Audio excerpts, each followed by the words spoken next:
RTI activist व advocate Vikesh Singh Negi ने देहरादून कचेरी परिसर स्थित अपने कार्यालय में पत्रकार वार्ता कर देहरादून के महापौर मेयर सुनील उनियाल पर अपने पद का दुरुपयोग कर आय से अधिक संपत्ति जुटाने का आरोप लगाए है। वहीं कांग्रेस ने भी सरकार से सवाल किया है कि क्या मेयर पर लगे आरोपों के खिलाफ जांच बिठाएगी। कांग्रेस प्रदेश अध्यक्ष करण माहरा ने कहा है कि जिस प्रकार से मेयर की संपत्ति पिछले 4 सालों में तेजी से बढ़ी है वह आश्चर्य की बात है।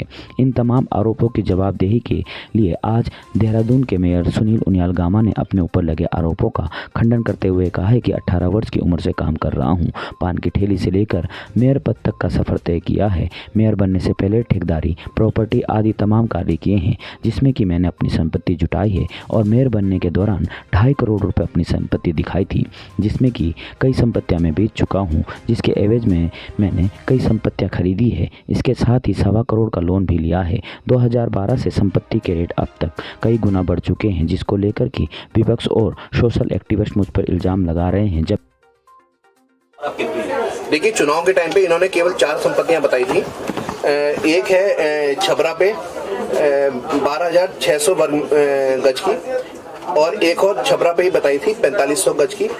दूसरा बंजारा वाले में बताई थी वो 260 गज की, जिसकी कीमत 20 लाख बताई थी। एक काला गांव में बताई थी वो 200 वर्ग मीटर 200 गज की, जो 15 लाख की है। डोभाल वाला में इन्होंने बताई थी 200 गज का 48 लाख का प्लॉट। डोभाल वाला में मकान और इन्होंने बताया था 80 लाख का। इसके अलावा इन्होंने स्वयं के पास 50,000, पत्नी के पास 25,000 और LIC इन्होंने बताई थी 2 लाख की, और एक पोलो कार और 40 ग्राम सोना बताया था। इसके अलावा इन्होंने बताया था टोटल इनके पास 10 लाख रुपए सालाना है, जिसमें से 1.5 लाख रुपए इनके बच्चों की फीस है, और इनके पास बचत के बाद 8.5 लाख रुपए ईयरली बचते हैं।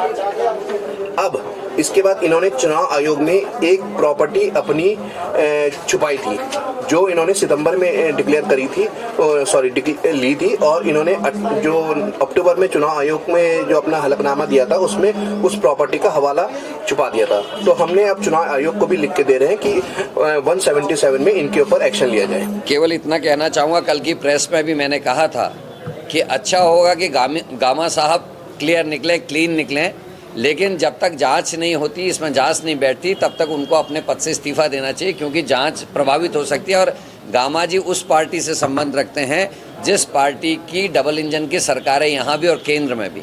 दूसरी जो उनका बात है कि मैंने संपत्तियाँ बेचने के बाद संपत्तियाँ खरीदी हैं, तो उसका कोई आधार तो होना चाहिए, कौन सी संपत्ति कितने में बिकी, और बिकी हुई संपत्ति के एवज में उन्होंने कितने की संपत्ति दूसरी खरीदी, ये तो उन्होंने कहीं स्पष्टीकरण दिया नहीं। अगर ए संपत्ति 50 लाख में बिची, बी संपत्ति आपने 50 लाख में खरीदी, तो माना जाएगा कि सही है। लेकिन आप ये नहीं बता रहे, आपने जो चुनाव में आज से 4.5 साल पहले जो संपत्तियां दिखाई थी, हम मानते हैं उसकी कीमत बढ़ सकती है, लेकिन बढ़ी हुई कीमतों में आपने कितनी संपत्ति बेची, और जो संपत्ति 10 गुनी हुई, क्या उतनी 10 गुनी उस संपत्ति की अगर कीमत बढ़ी जो उन्होंने बेची, तो खरीदी गई संपत्ति भी उससे कम मूल्य में थोड़ा मिली होगी। उस संपत्ति को जितना आज आपने खरीदा है, वो संपत्ति के मूल्य भी तो बाजार में बढ़े होंगे। चारधाम यात्रा के लिए संपत्ति का मैंने बता दिया आपको। मेयर बनने के बाद जो संपत्तियों का इजाफा हुआ है, आपने कहा है कि 5 करोड़ की संपत्ति है। 5 से नहीं, अभी 5 से 50 तो मैं कह रहा हूँ। मैं कह रहा हूँ कि मैंने गलती कर दी जो अपनी संपत्तियां बेची है। आज उन संपत्तियों की कीमत भी 50 से ऊपर होती। अरे मैं कहता रहा हूँ, मैं आज से कोई प्रॉपर्टी खरीद रहा हूँ, मैं तो उससे पहले भी खरीद रहा हूँ।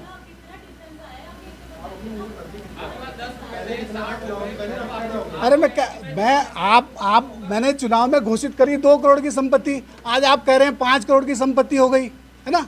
जो नहीं, वो आप मार्केट वैल्यू के हिसाब से कह रहे हैं कि 20 करोड़ की हो गई, 50 करोड़ की हो गई, 100 करोड़ की हो गई। वो नहीं है विषय, ये नहीं है विषय। ये है कि जो मेरी संपत्तियां हैं, और एक चीज़ लास्ट में आपको और बता दूं कि 1 करोड़ 25 लाख रुपए का मेरे पास लोन भी है।